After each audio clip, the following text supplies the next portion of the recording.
once again. This next story is about the music industry, music business. I'm a musician. I've played in bands and here in Japan and America and here in the States. Here in England and South Africa. And I always thought that the music industry is a bit of a double-edged sword. You get everything, but you also lose everything. And this is a story about that. And basically, what this is about a man in a hotel room had a very disturbed childhood, and somehow gets it all out, leaves the industry, finds redemption. Bit of a ghost story as well, like all my stories are. But this story is about the dark side of the music industry and how your existence can become like a gilded cage, and it eventually just gets too much, and either you die. It's happened quite a few times, or you leave. Anyway, this is a story by such a man, and it's called Rockstar. Enjoy.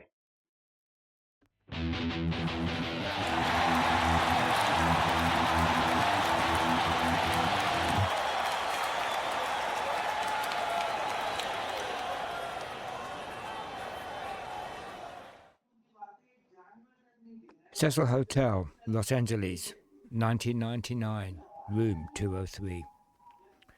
The room was an exercise in banality.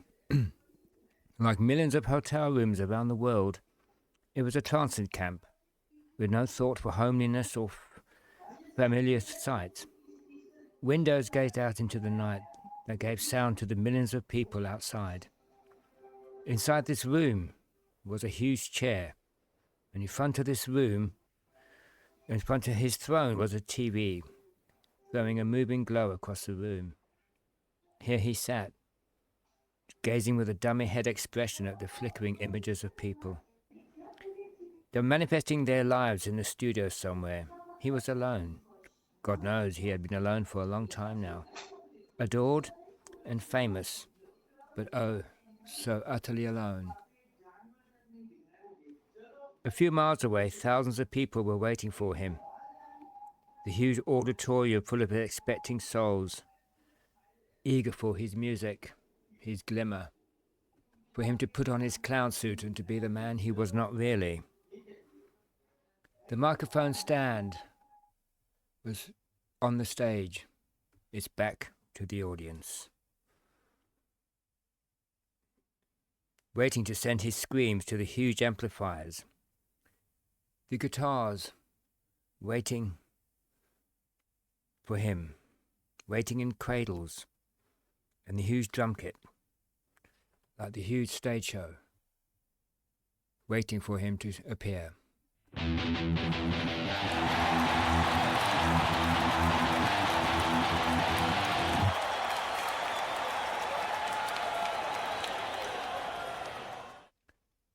They would be coming for him soon, his people, his jailers, his management. He gazed at the syringe of heroin waiting next to him like an expected thorn. Soon the knocks would appear on the door, waiting for him. He wanted to die. He was a rock star, the embodiment of almost every teenage dream the world over. His blue eyes gazed at the tinny voice of the man in a cowboy hat on the television, but his mind was somewhere else. He dreaded the knock on the door, his tormentors coming in, injecting the show into his veins, dressing him in the clown's attire of the musically enslaved and bundling him into a limousine before speeding off to the auditorium, where he was then expected to become something else. Make love to 10,000 people, then come back here alone to inject more. Already the lines of cocaine were on the amplifiers, fuel to keep him going through the show. The half-empty bottle of whiskey stood next to him on the train as he shakily grabbed the glass and drank deeply, blot out what was to come. His body was emaciated and scarred with drug use. Needle tracks littered his arms, and whiskey soaked his shirt. If hell had a place, it was here. He leant forward, grabbed the syringe and plunged the show into his left arm, fell back, and stared blankly at the television, at John Wayne sitting on a horse in a wide-open plain a long time ago, a plain that was free, a plain with open horizons. The heroin hit his head like an express train, and his eyes rolled back. A few minutes later, he landed back in his hell. After a short sojourn to blessed oblivion, the TV chattered on, not caring. He remembered going to Sunday school as a young boy, before the demon arrived. Remembered being mesmerized by an electric guitar on the stage. It was a white Fender, and it held his gaze like the Ark of the Covenant, a covenant he would later make with the enemy of this same Sunday school. He battered his mother for months until eventually she relented and brought a cheap electric guitar and a tiny amp from a catalogue. Oh, how he treasured this instrument, and how he played until his fingers bled. His first band. How at first they sucked, making a total racket, then until something came together. They started actually sounding good, playing Kiss covers and other famous songs. He remembered the first gig at their high school, the girls, and just how powerful it felt to be up there, under the lights, sweating like crazy, while they stumbled through their 5-song set. Later, the equipment got better, the band got more cohesive, and the sounds of the sidewalk outside as they gigged. As people were starting to wait to come inside. Later, the equipment got better, their songs more polished, and the girls more intensive.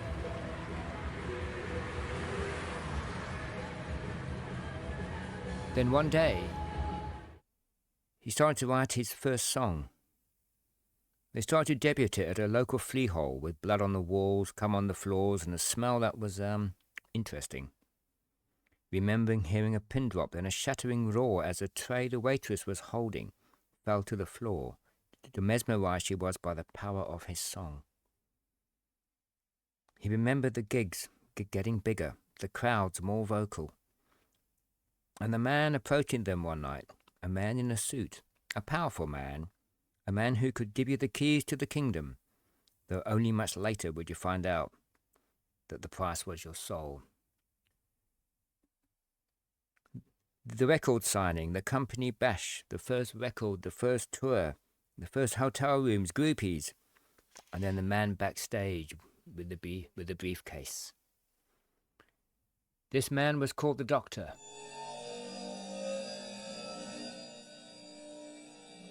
Though his only cure was to alleviate the boredom of playing the same songs every night and replacing it with a wild exultation that made you a god. The stage or temple, and the music sounded fresh and as exciting again as the first day you played it. His briefcase was filled with medicine that would not be found in any chemist. Cheaper, more dangerous versions of these medicines were found on street corners, alleyways and parks.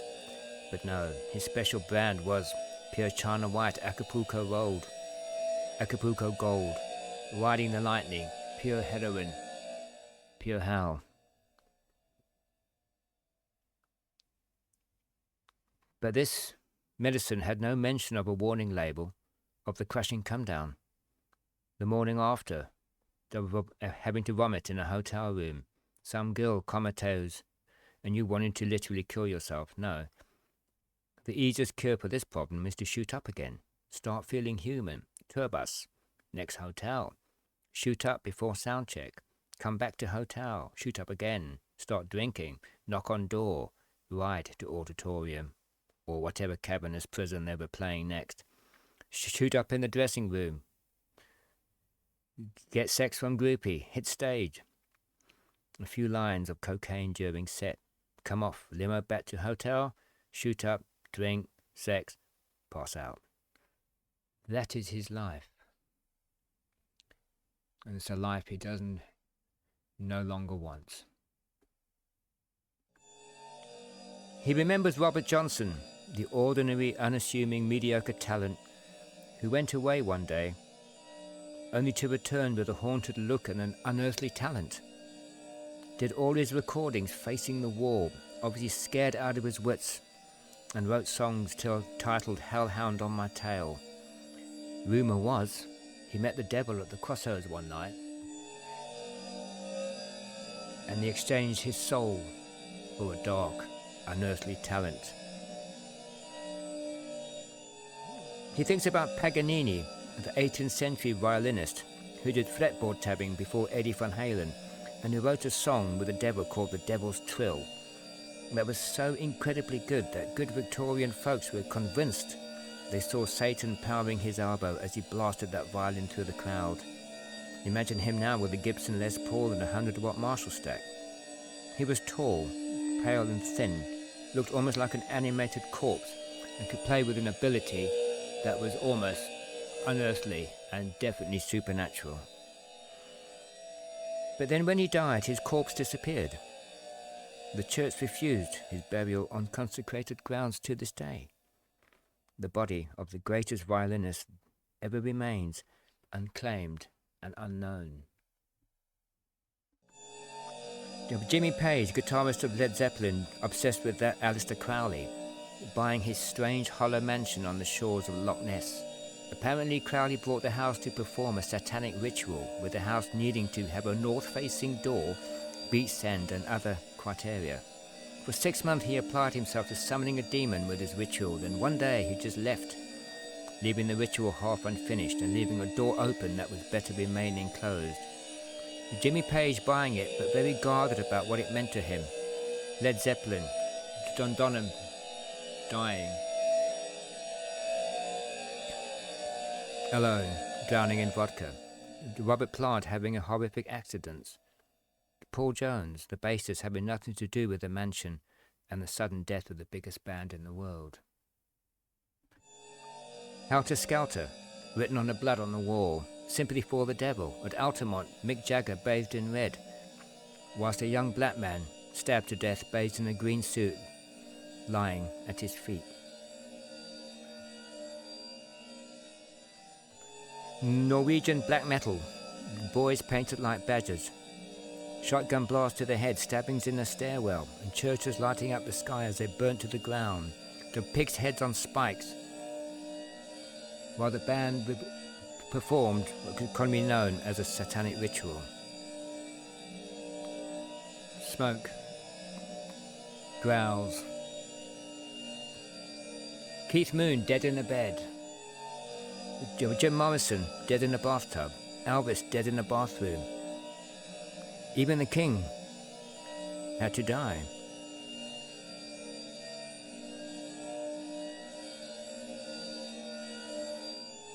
There was Sid Vicious, scared and skinny. His girlfriend dead in the bathroom and himself dead a few days later. There was Kurt Cobain lying like a fallen angel above his garage, blonde hair like a halo around his neck, shotgun pointed at his chin. Mr. Richard Ramirez, the Night Stalker, serial killer who stayed in the room above me with his AC/DC cap, killing people to the sounds of AC/DC. Charles Manson, who heard Armageddon in the Beatles song Helter Skelter and acted upon it. The satanic panic of the 80s with backward masking of satanic double messages. Charles Manson convinced he was going to be a rock star but failed, then took his frustration out on whoever happened to be in his way at the time.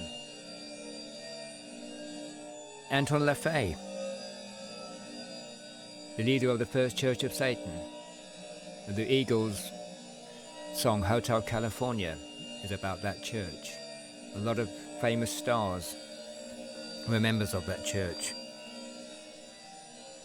Now, music has a dark side. It has a very dark side. And the price is high. He stared at the flickering TV and waited for the inevitable knock on the door. Then suddenly, as the heroin collided with his brain, some deep synapse connection that had been dormant suddenly burst into life. The penny dropped. He had to go, leave, get out now. If he didn't, This was going to be his last gig, as one more day of this life would finish him. He jumped up, grabbed his coat, then remembered his heroin. One last hit. He grabbed the syringe and cooked up the drug. This was going to be a huge hit. Injected the poison into his vein, then ran. Opened the door and ran for all he was worth. Ran down the corridor. The drugs were coursing through his system now. Opening the door, he could hear the lift humming. It was them, his captors, coming to get him for the Roman amphitheatre and its carnival of souls. He saw the fire escape and ran for that. Opening the door, the night sounds hit him. Suddenly he was on the roof. He ran up the fire escape, the drugs coursing through his system, and he was on the roof. Los Angeles, emblazoned with lights and traffic, enveloped him. Up ahead, up in the dark, he could make out the water tanks that once held a very, very tragic secret. The body of a young Oriental girl in their dark room. She was found in there. She had disappeared, and footage of her emerged one day of her acting very strange and weird in a lift. After release, that footage went worldwide. She was found in the tank after residents complained of the water tasting funny. He shuddered, then realized he was trapped. He had to get off the roof, so he shimmied back down the fire escape and re-entered the hotel. The passageway was silent. Somewhere a voice laughed.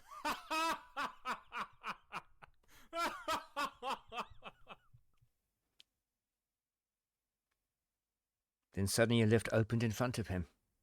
It was empty, a sign perhaps. He got in and pressed the button to the lobby. The doors opened with a rush and the lobby was empty.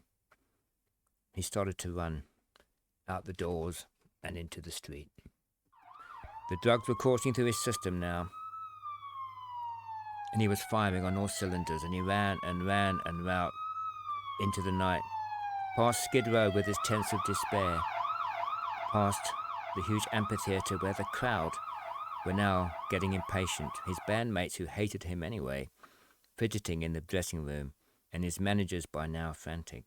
He ran and ran. He remembered getting into a hot, sweaty car, hot wiring it, a posh car, no doubt, and driving out.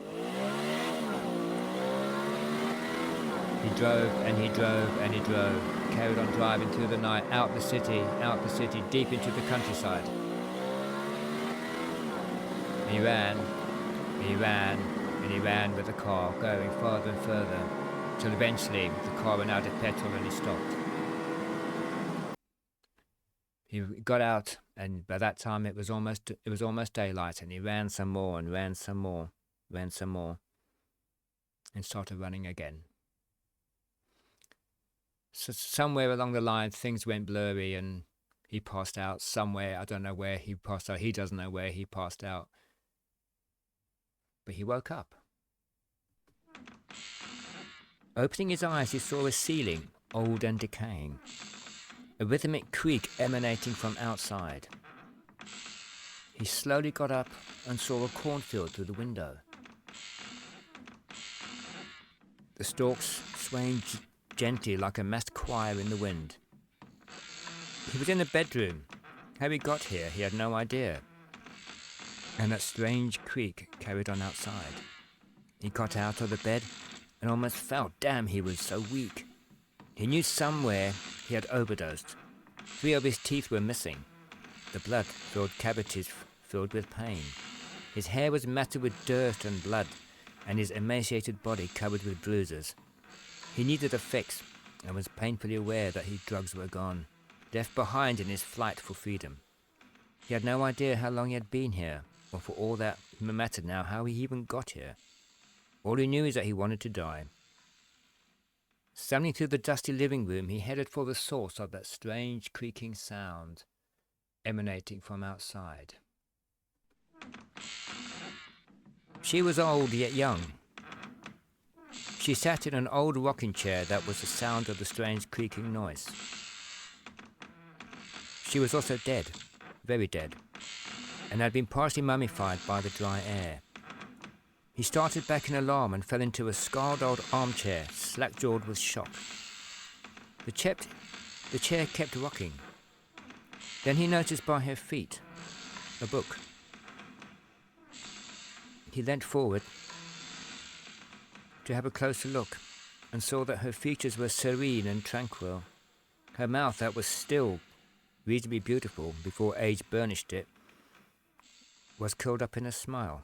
The eyes were half open, but were squinting at the corners, the crow's feet held up by the foundations of that peaceful smile.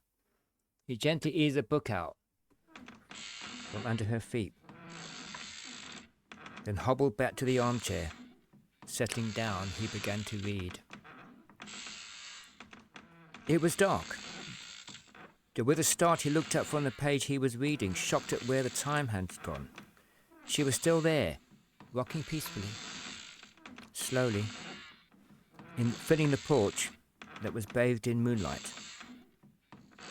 Cold turkey, screaming shits, hell had many names, but drugs, withdrawal was just that, hell.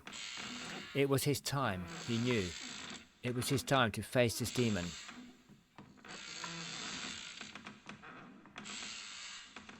He knew that the next 48 hours were going to be torture.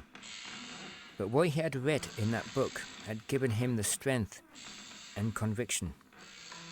He settled into it to endure. He ran into the bedroom screaming, threw himself against a wall as the shock of withdrawal sent him into spasms, screaming as out in the cornfields 2 glowing eyes stared at him.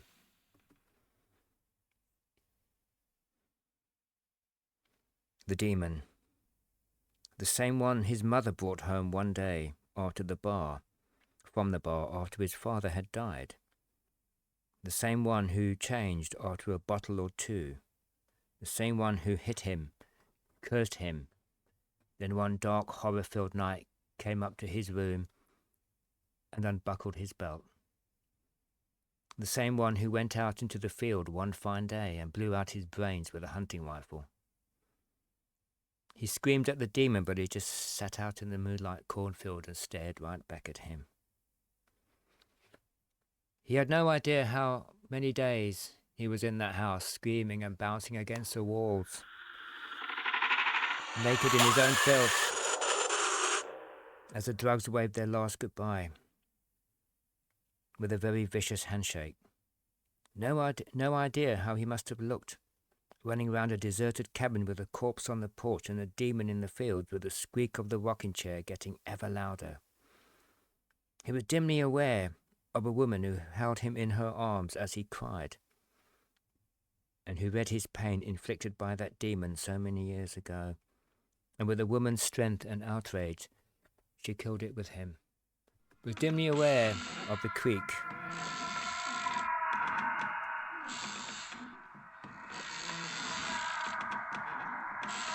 somehow, she was there with him. With woman's strength and outrage, she killed it. Slowly but surely, they killed it together. Then one day, he woke up. He was weak as a kitten, only that at last, suddenly, he awoke with a slow, deep feeling of normal. His heart was steady, and the unholy craving mixed with pain, seasoned with a sprinkling of insanity, was gone, replaced with a sense of peace. He was as weak as a kitten, and he knew for the first time in years he was free. Then suddenly a feeling of exaltation, and the only truly freed will ever know, filled his soul, and a slow, slavering grin filled his old or young face. Walking out onto the porch, he noticed she was still there, rocking gently. But this time her smile was a bit wider, and he swore that her face was set in a glow of triumph. He walked up and gently held her hand. Holding her like a baby, he said, "Thank you." And he swore and he was enthralled when her old hand suddenly gave a gentle squeeze into his shoulder. He laid her back gently into a chair, which for the first time was still and silent. He knew what he had to do now. The book had told him. She had healed him, and the past almost killed him. He had money in his account, and so his journey back to his life could begin. First, get into town, buy some clothes, get normal, buy a car, disappear. His old life was over. It was all gone. There would be a fuss, that he knew. Rock stars don't just disappear, they are meant to burn out. Fuel for the tabloids would just grow old. Playing old songs to old fans, still living off past glories that would never be repeated? No, not for him. He knew where he was going, and the profound delight he felt was as alien to him as was a demon that had been brought home by his mother. He could only now forgive. No. This dead lady had saved him. He turned around, and there she was, rocking gently, just as he found her creaking on the porch. He waved and blew a kiss as tears filled his eyes, and for years afterward he would swear that her old dead hand raised very much slightly in reply. Then slowly he turned around and started walking, the dust from his heels hanging in the air. And there she sat, an old corpse gently rocking back and forth, as slowly the day turned amber and the night closed in.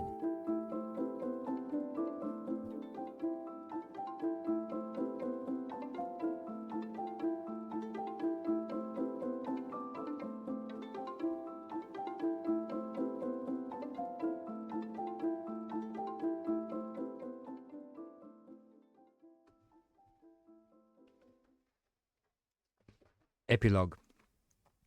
The Rural Times newspaper report. Down in Missouri, 1999. The police have identified the mummified remains found on the porch of an old farmstead deep in the cornfields. The remains are presumed to be related to the missing rock star, Mr. Razzle, who went missing 6 months ago. Records and DNA show that the corpse was his mother, who disappeared after her alcoholic abusive boyfriend shot himself years ago, when Mr. Razzle was just a boy. She died of natural causes, and the whereabouts of Mr. Razzle, to this day, remain unknown.